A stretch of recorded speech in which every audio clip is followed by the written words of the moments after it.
एक समय की बात है, दो सहेलियां बचपन में साथ रहती थी, साथ खेलती। एक सहेली गरीब परिवार की थी, उसके पिताजी मूंगफली का ठेला लगाते थे। दूसरी सहेली के पिताजी एक बड़े बिजनेसमैन थे। दोनों सहेलियां बहुत गहरी दोस्ती थी। वो अपनी गरीब सहेली को अपने घर लेकर जाती और उसे वो सब कुछ देती। उसकी सहेली को बहुत खुशी मिलती। वो उसे अपने कपड़े देती और अच्छा खाना खिलाती। पर उसकी दूसरी सहेलियां उस पर हंसती कि तू गरीबों को दोस्त रखती है। रोज उसे कुछ ना कुछ सुनने को मिलता। अब उसकी सहेली ने सोचा कि इन सब ने ठीक कहा। अब उसकी अमीर सहेली उसे दूर जाने लगी और कहने लगी, अब हम दोस्त नहीं हैं। ये सुनकर उसकी गरीब सहेली वहां से चली गई और अपने पिताजी से रो रो कर कहने लगी कि पिताजी, हम गरीब क्यों हैं? लोग हमारा मजाक क्यों उड़ाते हैं? उसके पिताजी ने कहा, अब हम यहाँ नहीं रहेंगे। जिसे तुझे तकलीफ हो, हम दूसरे गांव चले जाएंगे। फिर वो वहां से चले गए और कुछ सालों बाद उसके पिता ने एक जॉब ज्वाइन कर ली। अब धीरे धीरे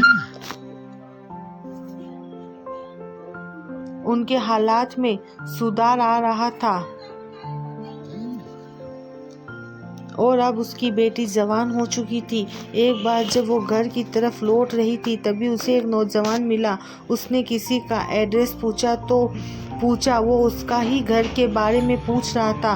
वो बोली, मैं आपको वहां तक लेकर चलती हूँ।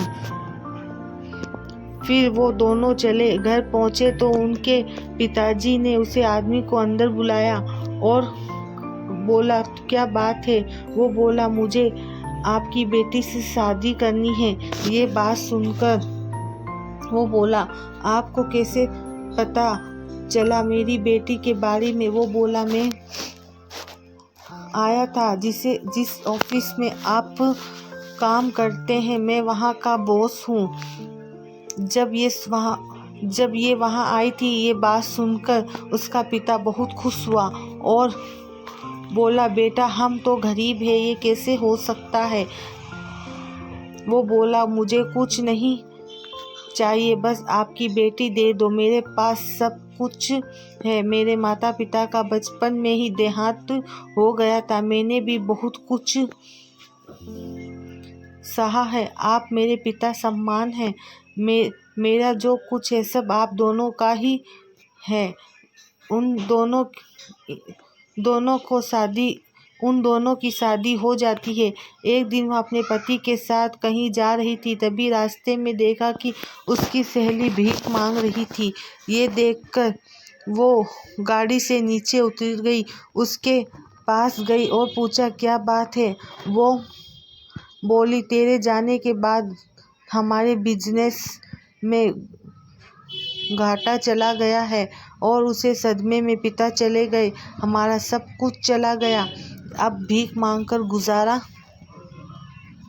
करती हूँ। ये सुनकर उसकी सहेली जोर जोर से रोने लगी और बोली, तुम मेरे साथ मेरे घर चलो। वो उसको लेकर गए और बोली, मेरी कर्मों की सजा मुझे मिल गई। आई हो आज की कहानी पसंद आई तो लाइक शेयर कमेंट करना बिल्कुल भी ना भूलें।